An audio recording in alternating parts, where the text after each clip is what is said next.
Hello, welcome to Imaginique Channel. J'espère que vous allez bien. Moi, je vais bien et aujourd'hui, je suis en compagnie d'une femme d'impact. Il s'agit de Flora, Miss France Hello. 2014, reine de beauté et aujourd'hui fondatrice de l'association Kelina. Cette association défend les secteurs de la santé et de l'éducation au Bénin. Elle est aujourd'hui présente pour nous parler de ses activités dans le secteur de la beauté et de l'image, mais aussi de ses actions humanitaires au travers son association. Si ça t'intéresse, c'est tout de suite après le générique.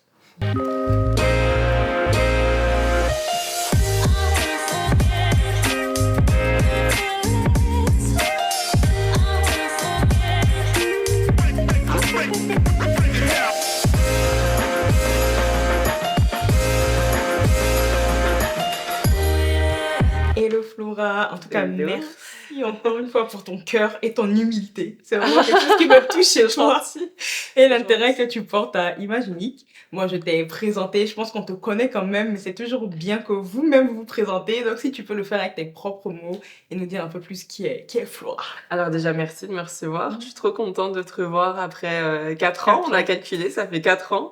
Et de participer à ton émission. Donc c'est toujours difficile de se décrire soi-même, mais je vais essayer. Donc je m'appelle Flora, j'ai 29 ans, tout juste. Et effectivement, on m'a connue il y a à peu près 10 ans, de par mon passé en tant que Miss France 2014. Et suite à ça, j'ai eu beaucoup d'activités différentes. Je suis entrée en agence de mannequin aussi très vite. Enfin, j'avais repris l'école aussi à l'époque, en commerce international. Après, je suis entrée en agence de mannequin très vite. Donc, j'ai collaboré avec plein de marques dont j'étais ambassadrice, surtout dans le secteur de la beauté et de la mode. Aujourd'hui, c'est encore le cas, mais plutôt sous un prisme création de contenu que je trouve très intéressant parce que c'est une autre prise de parole. Ça te permet vraiment d'incarner les marques avec lesquelles tu travailles. Et après, j'ai aussi fait des documentaires, j'ai fait de la télé, j'ai fait plein de choses différentes. Ouais. Et comme tu l'as dit, j'ai monté mon asso qui s'appelle Kelina en 2014 également avec mes parents, puisque je suis franco-béninoise. Mes parents avaient déjà leur asso quand j'étais plus jeune, donc c'était tout naturel de continuer cette histoire avec eux. Ok. Et justement, aujourd'hui, donc 9 ans après ton sacre de Miss France, Ouais. avec du recul, comment tu l'as vécu? On va revenir un peu, bien sûr, Ouais. sur l'élection. Comment tu l'as vécu, toute cette exposition, je peux dire, donc. Ouais. Souvent on pense que les filles qui se présentent à Miss France en rêvent depuis petite. Moi, c'était pas du tout mon cas. Et pour la plupart des filles, c'est pas le cas non plus. C'est assez rare d'avoir des nanas qui rêvent de devenir Miss France qui arrivent là. Souvent, c'est un peu le hasard qui nous mène à ce chemin. Je connaissais pas du tout Miss France. Je pense que j'avais regardé peut-être 1 ou 2 fois dans ma vie. Et encore, mais comme je m'intéressais un peu au milieu de la mode, j'aimais aussi la création, je dessinais, je voulais devenir styliste, je me suis dit, bon, bah, je vais me présenter au concours à côté de chez moi, histoire de voir ce que c'est. Histoire de. Voilà, sans penser gagner l'élection. Et ensuite, j'ai gagné. Et en fait, ce qui s'est passé, c'est que j'ai eu très peur. Vraiment très très peur. Ça s'est vu à la caméra. Ouais, Quand mais t'as j'ai eu gagné, nos je me réactions. rappelle. Enfin, Ça vraiment, s'est les vu. gens, je me souviens s'est les vu. interviews qui ont suivi, tout le monde me demandait, mais vous êtes contente En fait, t'as été comme ça. J'ai gagné. En On fait, l'a j'ai senti. tellement été choquée, ça a été pour moi le plus gros choc de ma vie. Parce qu'en fait, on se rend pas compte à travers l'écran, mais notre vie bascule d'une minute à l'autre. Mais t'y croyais même pas, même quand t'étais. J'y croyais pas. En fait, j'y même croyais dans pas. les 5 et tout, t'y non, croyais je toujours pensais pas. même pas que c'était possible. Ah, d'accord. Donc en fait, ok. tu passes de quelque chose parce que tout le monde m'a dit oui, mais tu te présentes pas si t'as pas envie de gagner. Ben non, parce que tu vis juste l'aventure et puis de fil en aiguille, tu te retrouves là. Donc non, je pensais pas du tout que c'était possible. Donc quand on m'appelle Miss France 2014 et il restera donc Miss Orléanais, qui était la région que je représentais, bah, c'est le plus gros choc de ma vie. Mais vraiment, le plus gros choc de ma vie. Parce que je me dis, là, ma vie va changer, mais je ne sais pas du tout ce qu'elle va devenir. T'as l'impression de plus rien maîtriser, en fait. Et c'est ça qui est perturbant. Et je me souviens que mes parents sont montés sur scène ce soir-là. Et mes parents étaient tout aussi choqués que moi. Ah oui? Et ah ouais, parce que ils savaient que je le faisais, mais sans me prendre la tête. Et mon papa me disait félicitations. Et je disais, mais je veux pas. Moi, je voulais juste rentrer chez moi, manger un McDo, dormir. Enfin. Et là, non, l'aventure commençait à peine pour moi. Et après le choc est venu le temps de l'adaptation. Très vite, on part dans une tournée médiatique. Donc là, on fait le tour de tous les plateaux télé, de toutes les radios possibles. On fait des couvertures de magazines, etc. Donc c'est vraiment un choc parce que la veille, quasiment la veille, mais en tout cas la veille, j'étais à Chartres, dans la campagne chartraine, j'habitais chez mes parents, et le lendemain, tu te retrouves en couverture des magazines, les gens te reconnaissent dans la rue, t'as Et t'étais jeune, 19 ans. 19 ans, donc tu comprends pas en fait ce qui t'arrive. Donc c'est vraiment perturbant, et t'as pas le temps de comprendre, parce que après tout s'enchaîne, donc t'as pas vraiment le temps de digérer toutes ces informations et de te faire à l'idée que là, ouais, ça y est, t'es plus la Flora Coquerel de 19 ans qui habite à Chartres et qui va à l'école avec ses potes.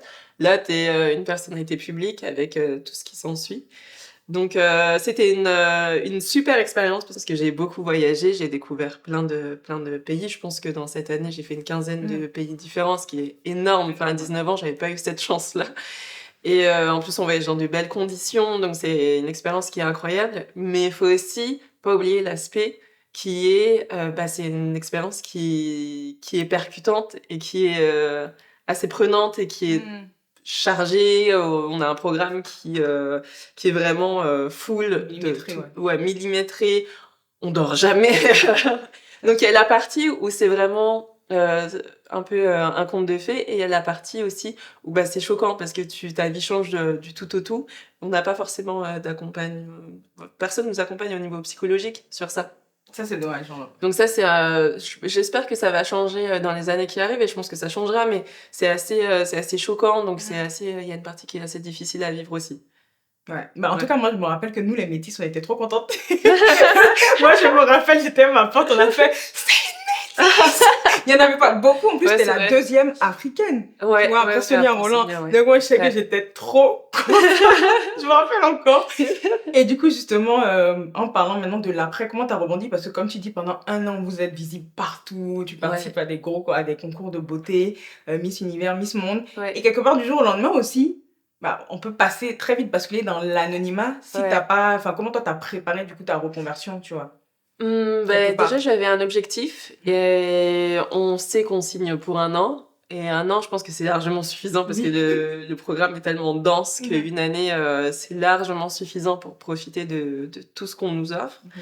Et puis après, moi, mon objectif, c'était de retourner à l'école parce que comme j'avais 19 ans, j'étais super jeune, j'étais en commerce international. Moi qui voulais faire des études très longues à l'origine, mes parents nous ont toujours poussé à faire des études très longues. Je voulais faire un bac+7, que j'ai pas fait, que mon frère a fait d'ailleurs, que moi j'ai pas fait. Du coup, je me suis arrêtée au bac+2, mais c'était au moins important pour moi de finir ça, de me dire, ok, bon, faut que j'ai au moins quelque chose là, parce que on sait jamais. on sait jamais. Et puis même si ça me sert pas, c'était un défi, un challenge personnel. Et ça m'a permis de rester focus sur quelque chose d'autre et de aussi me réapproprier ma vie à moi, entre guillemets. Mes études, c'est quelque chose qui m'appartenait, que j'avais commencé avant Miss France. C'était important pour moi de faire quelque chose qui même si ça n'allait pas me servir à l'avenir, ça allait cocher une petite case de ma bucket list perso. Donc il y a ça qui m'a aidé à tenir. Après, la famille, tout au long déjà de l'aventure Miss France, je pense que c'est un des piliers essentiels, et après aussi parce qu'en plus je suis retournée vivre chez mes parents. D'accord. Donc donc il y a eu tout un chamboulement, donc parce que mon école était à côté de chez mes parents, donc je suis retournée chez mes parents. Ça t'a fait du bien ou? Ça, les deux, c'est perturbant parce que du jour au lendemain, tu voyages plus. On a un appart à Paris qui nous est prêté, donc là tu retournes chez tes parents. T'as l'impression de faire en même temps un pas en arrière. Mais en même temps, c'est réconfortant parce que t'es avec tes parents, ils te connaissent par cœur et ils veulent pas voir Miss France, ils sont juste avec Flora. Donc, il n'y a pas l'étiquette, il n'y a plus d'étiquette. Voilà. Donc, il y a un petit peu des deux. Mais donc ça m'a servi énormément. Et puis après, moi, j'ai fait Miss Univers l'année d'après, donc en 2015. D'accord. Donc, c'était aussi un autre objectif. Et puis après, tout de suite, j'ai signé en agence. Donc, 5e, il me semble. 4e. Ouais, j'étais pas loin. Ouais, 4e. Félicitations encore, même si ça fait longtemps. Merci, je prends toujours. Mais oui, donc ça me permettait d'avoir aussi un autre objectif. Et puis après, j'ai signé en agence à Paris, donc je suis revenue sur Paris aussi très vite. Et voilà, et après tout s'enchaîne. Et dans le milieu du mannequinat, est-ce que tu as été confrontée aux diktats de beauté, même si tu as été Miss ou Et je pense que c'est encore C'est autre chose, en fait. pire. Ouais. Je dirais. C'est pour ça que je t'ai posé la question. Parce que Ouais, des fois, on je peut pense que c'est encore s'imaginer pire. que Miss France, forcément, ça va être facile pour elle, Ouais. alors que pas forcément, je Non, pense. en fait, ça dépend des milieux. Ça Mhm. dépend des milieux. C'est vrai que Miss France, ça nous offre beaucoup de clés qui Mhm. ouvrent certaines portes. Mhm. Mais quoi qu'il arrive, tu devras toujours faire tes preuves. Et pour certains milieux, Miss France te dessert. Dans le sens où Miss France est très populaire. Donc tu parles à la France entière. Tu vas devenir un peu un couteau suisse, c'est-à-dire qu'un jour tu seras dans un dîner à Versailles, mais le lendemain tu seras vraiment à la foire Ouais. du coin, quoi. Donc J'ai vu cette ça. partie-là très populaire peut nous desservir pour le milieu de la mode, Mannequinat, pour les ouais. agences de mannequins, etc. Donc moi, j'arrivais avec plusieurs critères qui étaient difficiles, j'y mets des grands guillemets, à gérer pour les agences de mannequins, qui ne sont pas des problèmes pour moi, mais qui pour Pour eux, eux. en tout cas, étaient compliqués à gérer. C'est-à-dire que je m'explique. À l'époque, en 2014, donc je sors de Miss France, donc j'ai le titre de Miss France qui me colle encore à la peau. Je suis métisse. Et on sait C'est une qu'aujourd'hui, réalité. même si ça tend à évoluer, et, à l'époque, c'était pas forcément le cas. Moi, j'ai été confrontée déjà à des agences qui me parlaient de, pas ouvertement, mais qui me parlaient de quotas, Oui, qui me bah, je l'ai disaient, eu aussi. voilà, bah, Je connais. j'arrive, tu te présentes et on te dit, On a bah, déjà t'es eu. gentil, mais voilà, C'est ça. on en a déjà une dans l'agence, donc bon. Et vous avez 3 blanches, 5 blanches, 6 blanches. D'accord. C'est ce que j'avais Je envie de leur comprends pas dire. le souci. Exactement. Je comprends pas le souci. Donc, il y avait ça qui s'ajoutait. Et la troisième chose, c'est que je fais pas du 32, du 34, ni du 36 d'ailleurs. Et que j'ai des hanches, j'ai les fesses bombées, j'ai des cuisses. Donc, en fait, il y avait plein de choses qui n'allaient pas, quoi. On me disait et de perdre 15 kilos. Waouh. Ouais, et on me disait, bah, il y a déjà une métisse dans l'agence, donc non merci. Et en plus, comme t'as été Miss France, bah, c'est pas très luxe. Donc en fait, Ça fait beaucoup ça d'étiquettes. fait Hein. beaucoup d'étiquettes Beaucoup d'étiquettes. qui, pour moi, en fait, Comment on le vit, pour moi, rien n'était un problème en plus. Mm. Oui, j'ai été Miss France, mais ça a été une expérience dans ma vie. En plus, c'est une parenthèse d'1 an. Exact. C'est une parenthèse d'1 an dans ma vie. Je suis très consciente que c'est un titre qui est lourd à porter puisque tout le monde me connaît sous cette étiquette-là. Mais ça ne définit pas qui je suis. Et oui, je suis métisse, mais c'est ma... je suis métisse, mais c'est mon identité et c'est ma fierté, ma double culture, c'est vraiment qui je suis. Donc, c'est pas non plus un souci. Donc, la deuxième fille métisse de l'agence que vous représentez, je pense qu'on est totalement différentes et qu'on a plein de choses différentes à dire. Mais quand j'avais fait Alika, mon premier produit que je connais, c'était vraiment ça. C'était, mais je suis pas cette métisse. Ouais. Mais ça m'étonne pas parce que moi, quand j'ai commencé dans le milieu du mannequinat, je vais pas citer le nom de l'agence, mais il y a une agence où il y a Cindy Bruna était. Et clairement, quand je m'appelle Cindy Babin, tu vois, c'était vraiment tout le temps ça, Cindy B, Cindy B. Ouais. Et il me disait, mais il faut juste que tu perdes du poids. Et là, on tient la prochaine Cindy Bruna.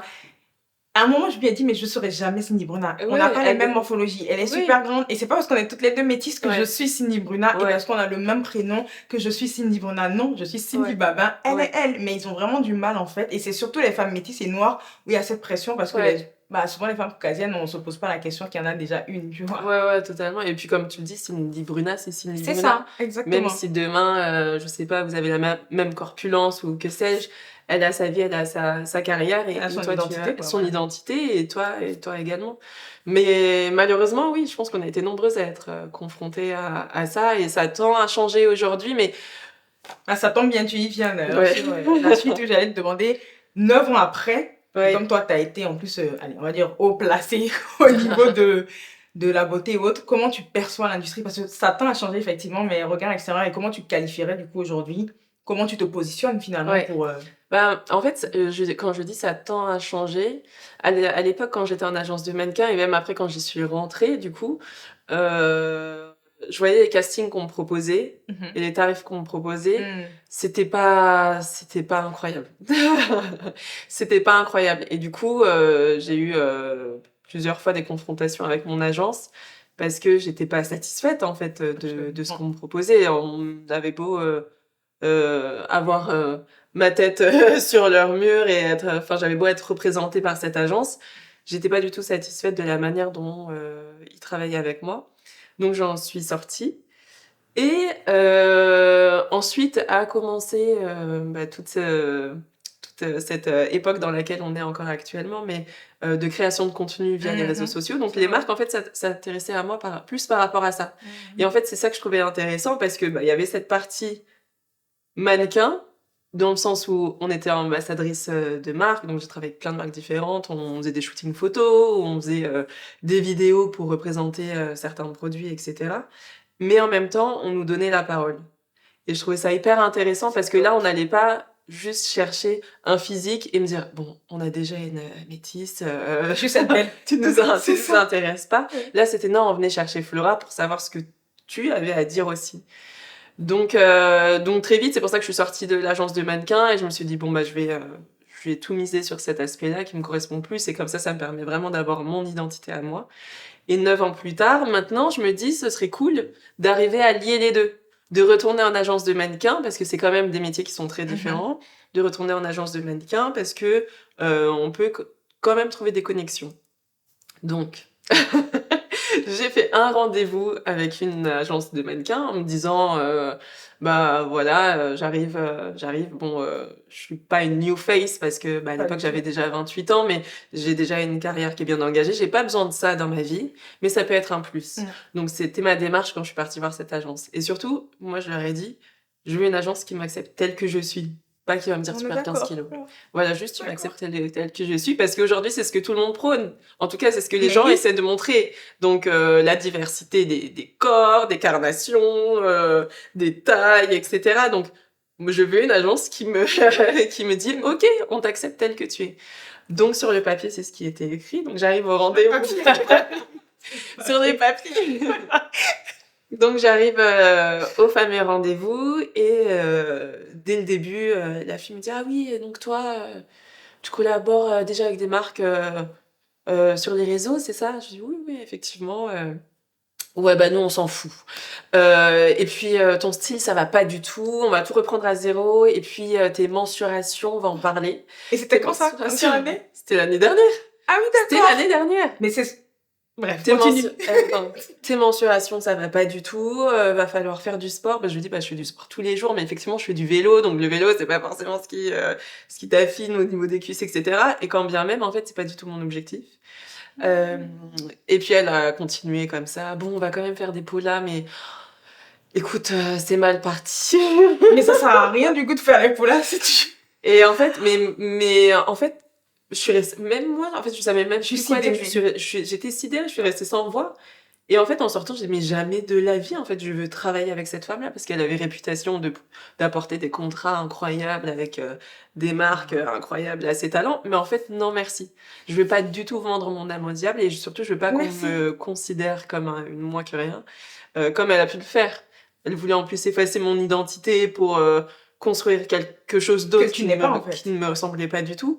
Ça m'intéresse pas. Et en fait, ça m'a touchée parce que je me dis, enfin, pour revenir à ce que je disais tout à l'heure, ça montre vraiment qu'aujourd'hui, sur le papier, on est plus ouvert, mais en fait, quand tu creuses un petit peu, il y a toujours un travail énorme à faire, et c'est pas toujours vrai. Je suis contente que ce soit de ta bouche que tu le dises, parce que moi, je le dis tout le temps.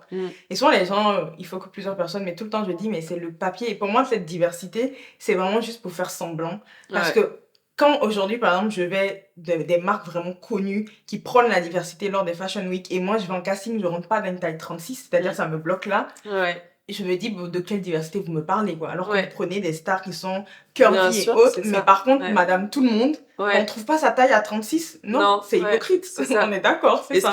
Ce qui est aussi très grave, c'est qu'à l'époque, ça remonte à quelques années où Ashley Graham est arrivée sur le marché, et là, tout le monde était là, waouh, c'est génial parce qu'il y a des filles avec des formes, curvy, etc.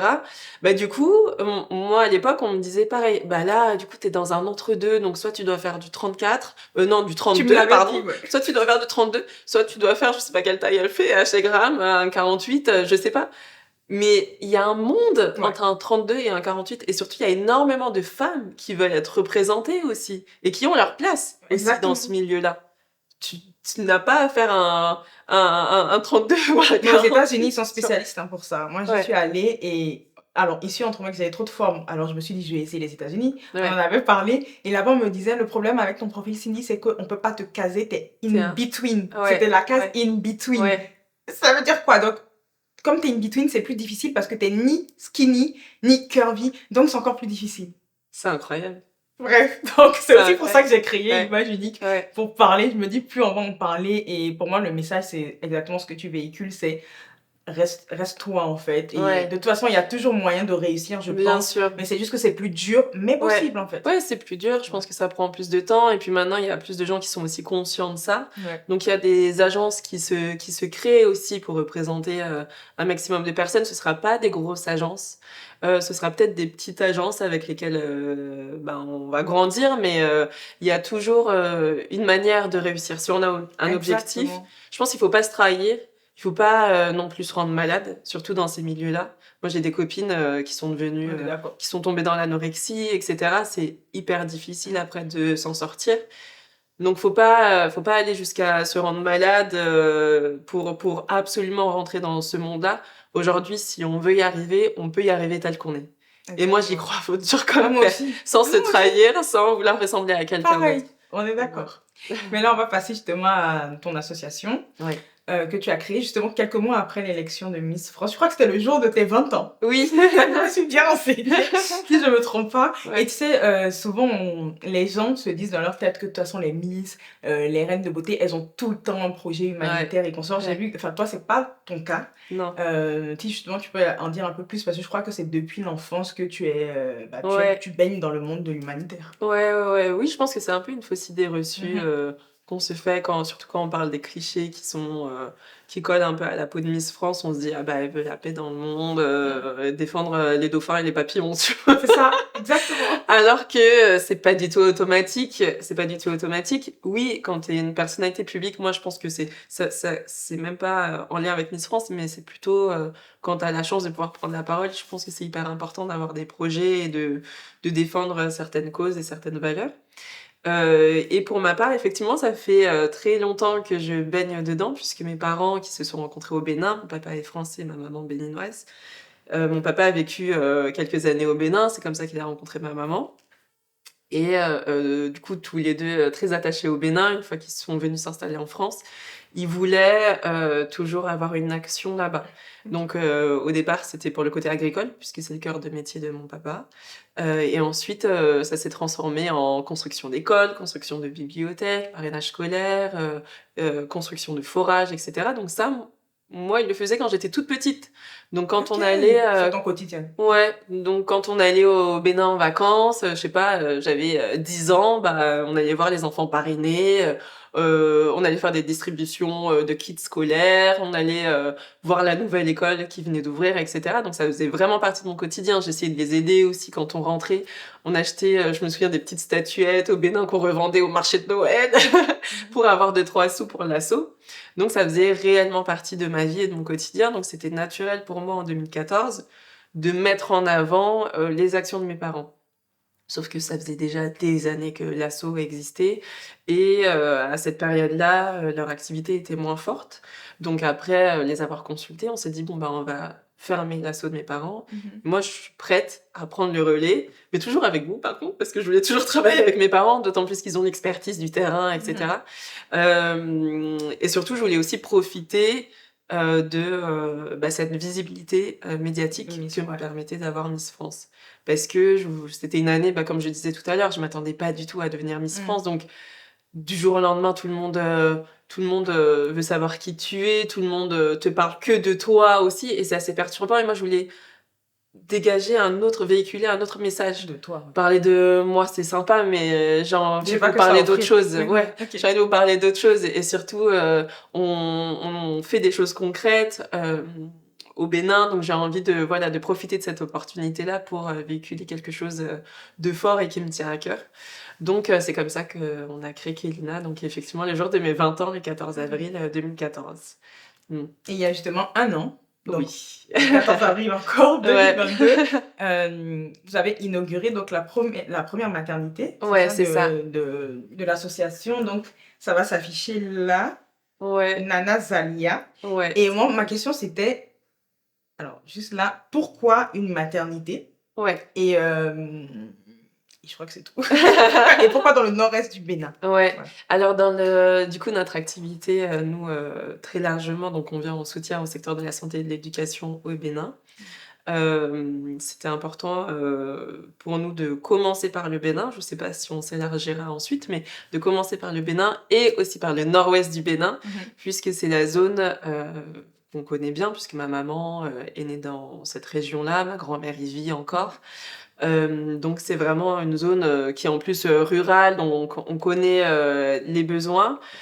La maternité, ça a été une demande de la population locale. D'accord. Nous, à chaque fois, même avant Kélina, les associations qu'avaient mes parents, à chaque fois, on se tourne vers la population locale pour pas arriver parce que malheureusement, il y a beaucoup de bonnes initiatives, mais avec des projets caducs. C'est-à-dire que les gens vont se dire, allez, on va récolter des fonds pour construire une école, je sais pas, au Burkina Faso, dans un village, mais ça se trouve, il n'y a pas besoin de cette école. Donc, c'est ce vraiment- sera de l'argent qui va pas ça sert à servir rien. et ça va se détériorer. Et puis après, l'école va rester là et il y aura personne dedans. Donc, nous, on se tourne vraiment vers la population locale pour connaître les besoins. Ensuite, on essaie de trouver des chiffres, ce qui est pas facile parce que, bah, il existe peu de chiffres, surtout dans les zones rurales. À l'époque, quand on a monté le projet, je me souviens qu'il y avait à peu près une sage-femme pour 20 000 femmes en âge de procréer dans cette Wow. zone-là, donc un besoin qui était Énorme. vraiment énorme, urgent. Et donc on s'est dit, bon bah go, on va se tourner vers ce projet de maternité, même si au départ, j'avoue qu'on s'attendait pas à mettre les pieds dans un projet aussi gros. Parce qu'une Mais oui. maternité, c'est pas rien. C'est pas rien, c'est la Surtout vie en que- plus. c'est genre- Puis nous, on vient pas du tout du milieu médical, donc c'est vraiment, enfin, c'était vraiment un énorme projet. Je pense qu'on en avait pas tellement conscience à l'époque, mais aujourd'hui, on est super content et la vie a fait que ensuite nos chemins se sont croisés avec des personnes vraiment spécialisées en plus dans ce secteur-là. Donc aujourd'hui, on est très fiers d'avoir inauguré cette maternité Nana Zalia l'année dernière. On a eu la première naissance le 23 décembre 2021. Donc Ok. un peu plus tôt. Un peu avant, oui. Ouais, un peu avant. Et il y a eu plusieurs naissances qui ont suivi parce que la maternité était déjà apte à recevoir, même si l'inauguration s'est fait un peu plus tard. Et à ce jour, on a une centaine de naissances dans la Félicitations. maternité. Ouais. Donc Franchement. moi aussi, j'ai plein d'enfants. Il y a un C'est pas porté. besoin. Non, mais en plus, moi, ça me parle vu que maintenant que je Bien suis sûr, maman ouais. et tout. Ouais. Et je me dis, les challenges de la grossesse et l'accouchement, c'est pas du jeu, en fait. Donc, Ouais. c'est bien d'être accompagnée. Et du coup, tu parlais des défis, parce qu'aujourd'hui, tu es aussi une femme entrepreneur, ou entrepreneuse, je sais pas comment on dit. Quels sont les challenges auxquels vous avez été confrontés, par exemple, au niveau finance? Ouais. Bah, c'est le nerf de la guerre, hein, l'argent. Hein. Donc, et d'autant plus quand tu es une association, parce que Exactement. tu dois toujours frapper aux portes, quémander, demander un petit peu d'aide à droite, à gauche. Donc, au début, ça va être ton cercle proche. Et puis après, la chance que j'avais, du coup, comme je disais, comme j'ai créé l'année de Miss France, bah, dès que je me déplaçais, j'en parlais. Je faisais aussi des émissions télé, donc j'ai fait plusieurs fois Fort Boyard, par exemple, donc j'ai souffert pour récolter de l'argent, mais c'est énorme Quand t'avais pour une une vision, association. Voilà, c'est énorme pour une association parce qu'en une journée de tournage, tu gagnes 17 000 D'accord, euros, ok. donc ça c'est, enfin à peu près, on avait gagné ça. Donc ça c'est chouette. Et puis après, on a eu beaucoup de chance, on a eu plein de partenaires, on a été association coup de cœur du groupe LVMH pendant 4 ans, ce qui nous a permis aussi d'avoir des fonds. Tu faisais des galas aussi? J'ai fait un dîner de charité, ouais, j'ai fait un gala. J'aimerais bien en faire un nouveau, mais c'est beaucoup d'organisation. Donc, faut vraiment trouver le temps pour le faire, mais ça nous a servi également. Puis après, il y a plein de particuliers aussi qui veulent, au-delà des marques et des entreprises, il y a plein de particuliers, ouais, qui souhaitent s'engager. On a eu une dame qui avait à l'époque 92 ans. Il me semble qu'il nous envoyait des chèques chaque année, mais avec vraiment... elle avait son idée précise. Donc, elle voulait qu'on fasse des kits scolaires pour remettre aux enfants. Donc, chaque année, dès qu'on partait au Bénin, ben, on écoutait ses souhaits, on faisait des kits scolaires, on allait voir les écoles, on donnait les kits scolaires aux plus méritants, aux premiers de la classe, etc., pour les motiver. Et malheureusement, cette dame-là est décédée. Et comme elle n'avait pas de famille, ben, elle a souhaité que... Elle a laissé son héritage à plusieurs associations et elle a souhaité que notre association figure parmi... Franchement, c'est trop. Mais ouais, ça m'a beaucoup touchée. Mais ce que j'aime avec toi, tu sais, si on regarde les émissions sans savoir comment ça se passe, on peut se dire, bon, elle a été Miss et puis elle prête son image comme toute, alors qu'on voit qu'en fait, tu as une vraie vision et c'est pas pour tes besoins personnels, tu vois, c'est vraiment pour tes projets. Donc c'est beau, et j'étais là avec C'est gentil. C'est beau et je sais pas si tu as un dernier mot à partager, à notre communauté, bon, je pense que tu as déjà dit les besoins de l'association, mais Ouais. pour une femme qui veut se lancer dans l'aventure Miss France ou dans l'humanitaire, par exemple. C'est là. Alors, oh là là là là, il y a beaucoup de choses à dire. T'inquiète, vas-y. Il y a beaucoup de choses à dire. Déjà, je pense que pour tout milieu, il se peut qu'on essaie de vous fermer des portes. Il se peut aussi qu'on essaie de vous faire croire que vous êtes pas assez bien. Parfois, effectivement, faut travailler, faut se donner les moyens de réussir. Mais faut surtout pas oublier qu'il y a aussi beaucoup de médisants. Et il y a juste aussi des personnes qui ne vous acceptent pas tel que vous êtes.